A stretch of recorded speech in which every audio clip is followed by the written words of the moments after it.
श्री पांडुरंगाष्टकम्। महायोगपीठे तटे भीमरथ्या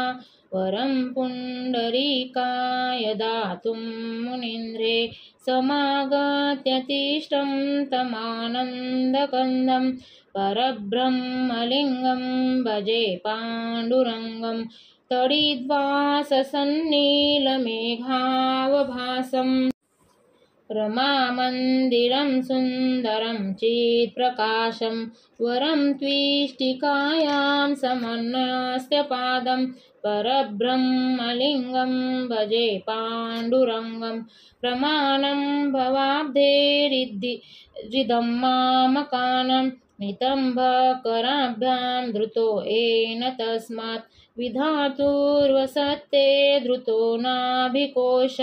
परब्रह्मलिङ्गं भजे पाण्डुरङ्गं स्फुरत्कौस्तुभालं कृतं कण्ठदेशे श्रियाजुष्टकेयूरकं श्रीनिवासं शिवं शान्तमीडं वरं लोकपालं परब्रह्मलिङ्गं भजे पाण्डुरङ्गं शरच्चन्द्रबिम्बाननं चारुहासं लसत्कुण्डलक्रान्तगण्डस्थलाङ्गं जपारागबिम्बाधरं कञ्जनेत्रं परब्रह्मलिङ्गं भजे पाण्डुरङ्गं किरीटोज्ज्वलत्सर्वदिक्प्रान्तभागं सुरैरर्चितं दिव्यरत्नैरर्धे त्रिभङ्गाकृतिं वरमाल्यावतंसं परब्रह्मलिङ्गं भजे पाण्डुरङ्गं विभुं वेणुनादं चरन्तं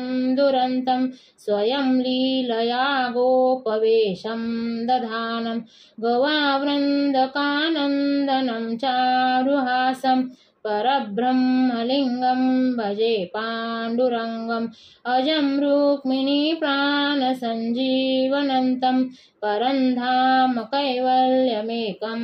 तुरीयं